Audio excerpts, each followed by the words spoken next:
Assalamualaikum warahmatullahi wabarakatuh.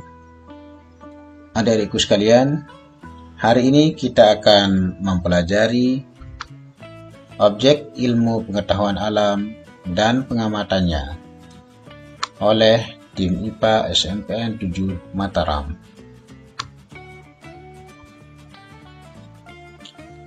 Yang pertama kita pelajari adalah objek ilmu pengetahuan alam. Yang kita pelajari dalam ilmu pengetahuan alam adalah segala benda yang ada di alam berikut dengan interaksinya. Contohnya, misalkan interaksi antara air dengan makhluk hidup, atau interaksi antara tumbuhan dengan udara yang ada di atmosfer. Akhirnya kita bisa mengetahuinya. Selanjutnya kita pelajari 4 komponen ilmu pengetahuan alam. Yang pertama, fisika. Fisika merupakan ilmu yang mempelajari tentang unsur-unsur penyusun alam dan gaya yang bekerja di dalamnya. Kemudian yang kedua, kimia. Kimia merupakan ilmu yang mempelajari penyusun dan perubahan zat-zat. Kemudian yang ketiga, biologi. Biologi merupakan ilmu yang mempelajari tentang makhluk hidup. Kemudian yang keempat, geologi dan astronomi merupakan ilmu yang mempelajari lapisan penyusun bumi, atmosfer, dan antariksa. Selanjutnya, kita pelajari tentang pengukuran. Pengukuran merupakan kegiatan membandingkan suatu besaran yang diukur dengan alat ukur yang dipakai sebagai satuan. Sementara besaran sendiri merupakan suatu yang dapat diukur. Kemudian satuan merupakan sesuatu yang digunakan sebagai pembanding dalam proses pengukuran. Jadi kita harus tahu membedakan antara besaran dan satuan. Selanjutnya kita pelajari besaran dan satuan pokok. Besaran pokok adalah besaran yang merupakan hasil dari pengukuran, bukan merupakan hasil dari perhitungan atau operasi antar besaran. Contohnya, misalkan panjang. Panjang itu kita peroleh dengan cara mengukur dengan alat ukur, bukan merupakan hasil dari perkalian atau pembagian antar besaran.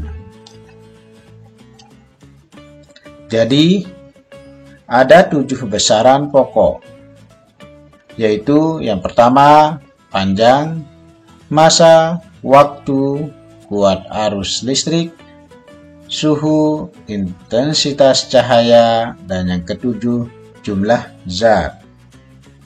Seperti yang tampak di tabel, dan adik-adik bisa melihat satuannya masing-masing. Selanjutnya kita pelajari besaran dan satuan turunan. Besaran turunan merupakan hasil operasi dari besaran dengan besaran pokok dengan besaran pokok lainnya. Contohnya, seperti yang nampak di tabel, pada nomor 1 adalah luas. Luas adalah hasil dari operasi perkalian antara panjang kali lebar, di mana lebar dan panjang itu sama, yakni sama-sama satuannya meter, yang dimana panjang kali lebar dan meter kali meter, maka satuannya adalah meter persegi. Nah, adik-adik bisa simak besaran turunan yang ada di tabel dari nomor 1 sampai dengan 10.